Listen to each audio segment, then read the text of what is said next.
Perkenalkan, nama saya Perianto, NIRIM 10/2019-6398.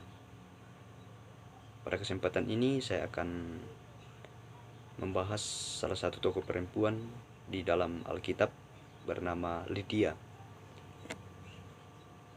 Hal ini dilakukan sebagai tugas ujian tengah semester pada mata kuliah gender.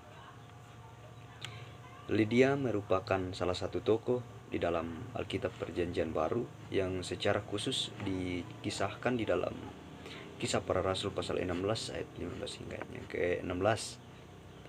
Lydia berasal dari kota Tiatira yang kemudian akan tinggal dan menetap di kota Filipi karena perdagangan. Lydia ini adalah seorang pengusaha atau pedagang kain ungu. Filipi adalah kota kuno di Yunani yang sekarang kita kenal dengan sebutan kota Turki. Peristiwa yang melatar belakangi munculnya tokoh ini adalah kisah perjalanan misi Rasul Paulus bersama dengan kawan sekerjanya yaitu Silas. Ketika pada saat itu mereka berjalan mengelilingi kota dengan tujuan untuk menyampaikan hasil keputusan-keputusan para rasul, para penatua, untuk disampaikan kepada mereka agar mereka percaya dan mereka menghidupi keputusan itu. Nah, jemaat Tuhan pada saat itu semakin dikuatkan, semakin diteguhkan, dan makin lama makin bertambah banyak. Nah, di kota itu, di kota Filipi, ternyata terdapat satu tempat kecil, tempat pertemuan, dan ini dikhususkan untuk orang-orang yang baru percaya atau baru bergabung ke dalam agama Yahudi pada saat itu. Dan tempat ini hanya terdiri oleh perempuan saja. Melihat kisah ini, Lydia adalah seorang pengusaha kain ungu. Namun Lydia juga merupakan tokoh yang paling utama di dalam kisah ini. Setelah itu Rasul Paulus bersama dengan Silas. Karena kalau kita melihat dan memahami teks ini, bahwa ternyata Lydia merupakan tokoh perempuan yang pertama kali menerima Yesus Kristus sebagai juru selamat di kota Filipi itu sendiri. Nah, Lydia menerima Injil Yesus Kristus dan sebagai buktinya ia memberikan dirinya dibaptis bersama dengan seisi rumahnya. Alkitab tidak menceritakan secara jelas bahwa Lydia ini sudah berkeluarga, tetapi ada kemungkinan bahwa yang dimaksud dengan seisi rumahnya itu adalah orang-orang yang bekerja bersama dengan Lydia, karena mengingat Lydia ini adalah seorang pengusaha, tentu memiliki banyak pekerja pada saat itu.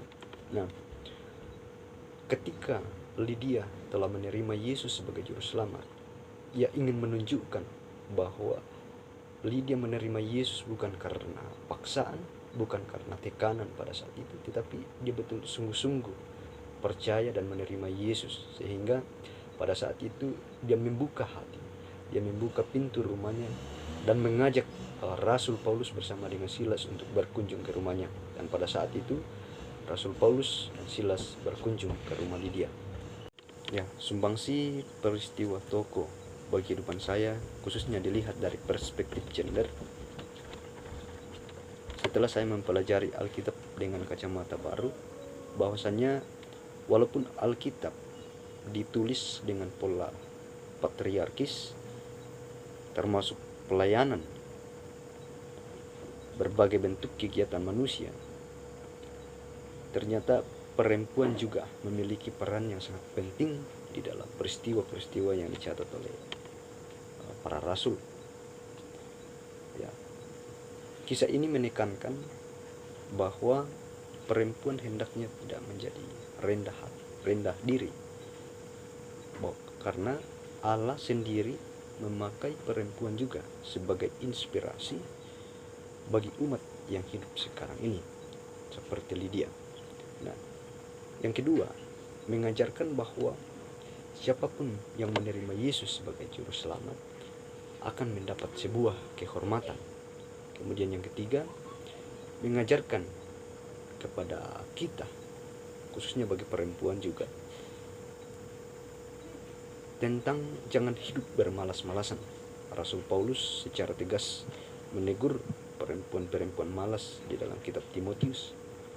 Nah, melalui peristiwa ini, pola pikir kita, konsepsi yang sudah melekat di dalam pemikiran kita bahwa hanya laki-laki yang bisa bekerja.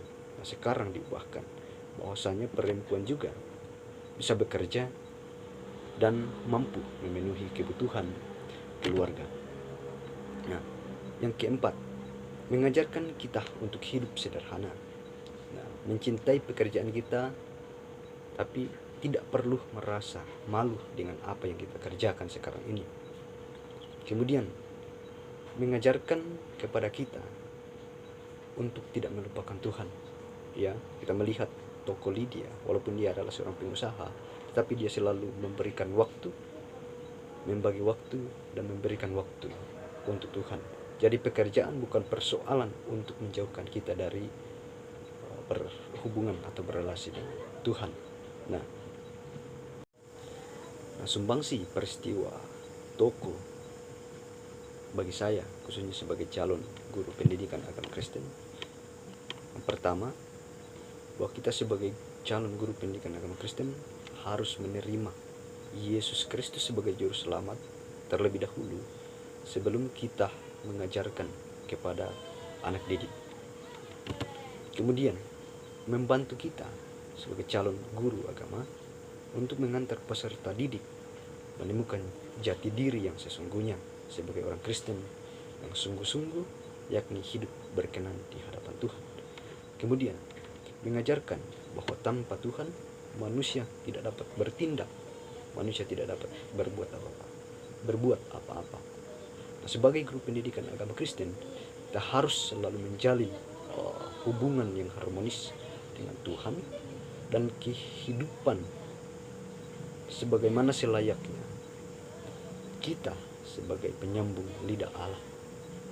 Kemudian mengajarkan bahwa menjadi guru pendidikan agama Kristen adalah mereka yang telah dibaharui melalui karya Yesus dan hidup selayaknya sebagai ciptaan baru. Sebagaimana 2 Korintus 5 ayat 17, siapa yang ada di dalam Kristus, ia adalah ciptaan yang baru. Yang lama sudah berlalu, sesungguhnya yang baru sudah datang. Ketika kita telah menerima Yesus, maka kehidupan kita harus diubah dan berusaha untuk hidup sama seperti Yesus. Nah, kemudian sebagai calon guru agama harus memiliki sikap yang rendah hati, ramah, dan suka diajar tentang kebenaran Allah secara mendalam. Kemudian mengajarkan bagi kita bahwa bersyukur atas kasih karunia Allah itu sangat penting. Bersyukur. 1 Tesalonika 5 ayat 18, mengucap syukurlah dalam segala hal, sebab itulah yang dikehendaki Allah di dalam Kristus Yesus bagi kamu. Bersyukur adalah salah satu hal penting bagi kehidupan rohani kita sebagai orang percaya.